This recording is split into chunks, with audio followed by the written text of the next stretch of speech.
Hi everyone. कई बार parents आके मुझे ये कहते हैं कि सर मेरे बच्चे का स्कूल तो बहुत अच्छा है मगर उस स्कूल में रिसोर्सेज नहीं है और उस स्कूल में किसी को कोई आइडिया नहीं है कि ऑटिज्म स्पेक्ट्रम के बच्चे को डील कैसे करना है।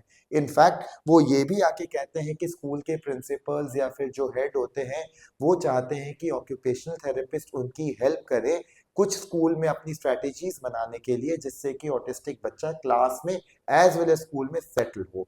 तो इसी चीज को देखते हुए मैं आप लोगों को हेल्प करूंगा आज कुछ ऐसी स्ट्रेटेजीज के साथ जो कि स्कूल में और क्लास में आप अडेप्ट कर सकते हैं। बहुत इजी स्ट्रेटेजीज हैं जिससे कि आप ऑटिज्म स्पेक्ट्रम बच्चे को इजीली इंटीग्रेट या इंक्लूसिव बना सकते हैं आगे के लिए।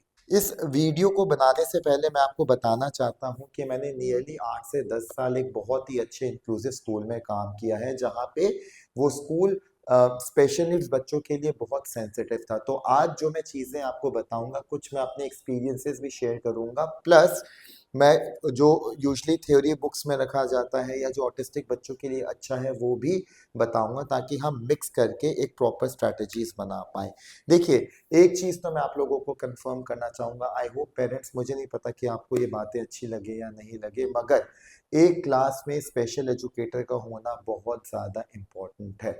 तो अगर आप सोचते हैं कि ऑटिज्म स्पेक्ट्रम का बच्चा है और इंडिपेंडेंटली वो क्लास में बैठ के सब बच्चों के साथ करेगा तो इस चीज में उसको हो सकता है कि काफी साल का टाइम लगे। तो अगर आप मुझसे पूछेंगे तो मैं ये चाहूंगा कि आप स्टार्टिंग से ही कोई शैडो टीचर या स्पेशल एजुकेटर बच्चे के साथ क्लास में होना चाहिए। मैंने बहुत पहले एक वीडियो बनाई थी जहां पे मैंने बताया था कि बच्चा स्कूल के लिए रेडी कब होता है। तो प्लीज आप एक वीडियो वो भी देख लीजिएगा, आपको हेल्प मिलेगी इस वीडियो को रिलेट करने के लिए। तो सबसे पहली चीज ये है कि yes, I am a very big admire कि क्लास में स्पेशल एजुकेटर होना चाहिए। अब इसके साथ साथ अगर मैं सिटिंग की सबसे पहले बात करूं कि सिटिंग अरेंजमेंट बच्चे का कैसा होना चाहिए, तो दो चीजें बहुत इंपॉर्टेंट है। बिकॉज स्पेक्ट्रम है तो हर बच्चे का बिहेवियर अलग होता है। अगर बच्चा आपको लगता है कि बैठने में उसको कोई प्रॉब्लम नहीं है, सिटिंग टॉलरेंस बच्चे का बहुत अच्छा है, तो सबसे इंपॉर्टेंट ये होता है कि बच्चे को सबसे आगे बिठाया जाए। बिकॉज वो जितना आगे बैठेगा पीछे की जो मूवमेंट जो छोटे छोटे बच्चे बाकी सारे कर रहे हैं वो थोड़ा सा अवॉइड होगी। बिकॉज कहीं ना कहीं अटेंशन, हमें पता है कि इन बच्चों के साथ प्रॉब्लम होती है तो उसका डिस्ट्रैक्शन कम होगा।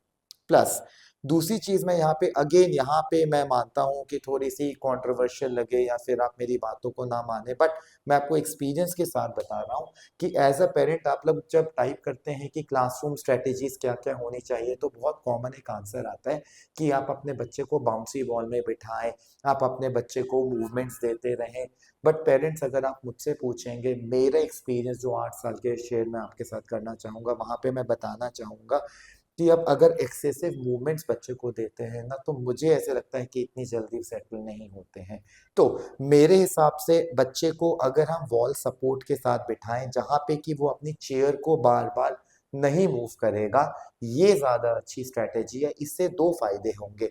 अगर बच्चा मूवमेंट सीकिंग है तो एटलीस्ट वो अपनी चेयर को बार बार नहीं उठाएगा, जो भी मूवमेंट सीकिंग होगी वो आगे की तरफ करेगा, और जो भी उसके साथ टीचर बैठा है तो वो कहीं ना कहीं उसको रिस्ट्रिक्ट या स्टॉप करने का ट्राई कर सकता है। सेकेंडली, जब बच्चा पीछे की तरफ रॉक नहीं करेगा उसकी पोस्चुरल स्टेबिलिटी उतनी ज्यादा अच्छी आएगी।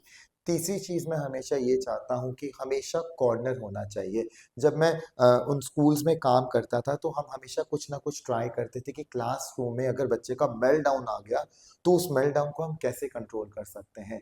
तो एक कॉर्नर डेफिनेटली होना चाहिए। अब ये कॉर्नर दो तरीके से बन सकता है कि आप गद्दा लगा सकते हैं, एक कॉर्नर में छोटा सा गद्दा लगाइए ताकि अगर उसमें हल्के से मेल्टडाउन्स आ रहे हैं तो आप उसके गद्दे में उसको उस गद्दे में बिठा सकते हैं।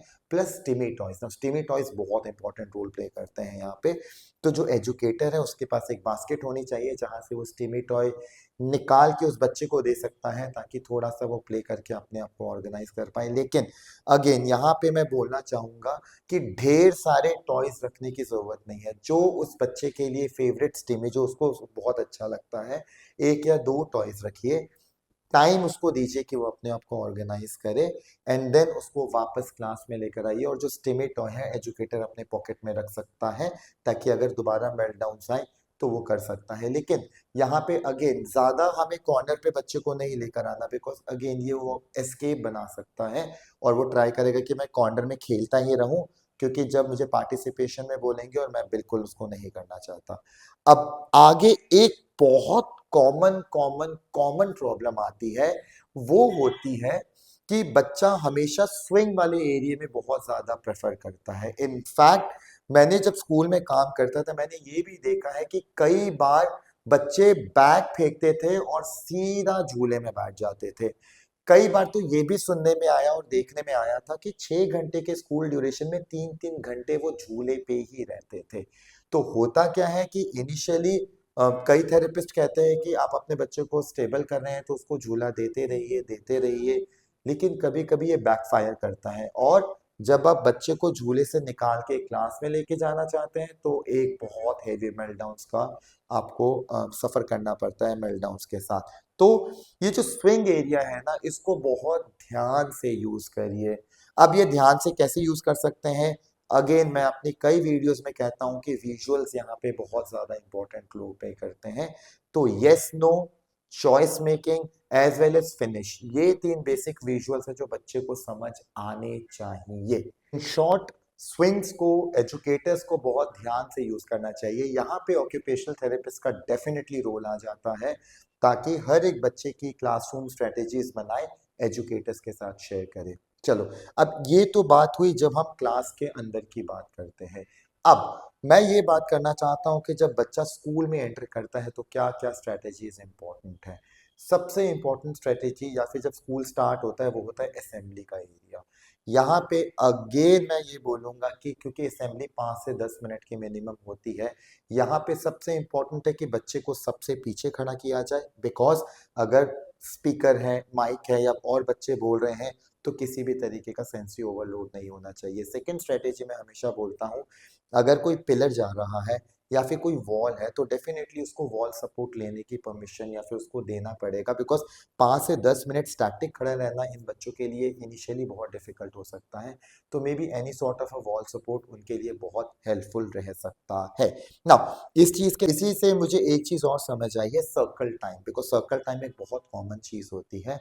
तो यहाँ पे मैं क्लास टीचर्स को रिक्वेस्ट करना चाहूंगा कि एक्चुअली ना उनको कोई कॉर्नर लेना चाहिए और जो सर्कल होना चाहिए वो उस ऑटिज्म बच्चे के अराउंड बनाना चाहिए। कहने का मतलब है कि अगर बच्चा कॉर्नर में बैठा है, वॉल के कॉर्नर में, तो होगा क्या कि अगर वो नहीं बैठना चाहता तो ऑब्वियसली वो पीछे नहीं जा सकता, साइड में नहीं जा सकता, वो आगे की तरफ रहेगा। और क्योंकि एजुकेटर उसके साथ है, may be with reinforcement technique या मे बी किसी और टेक्निक के साथ उस बच्चे को कंट्रोल करना आसान होगा।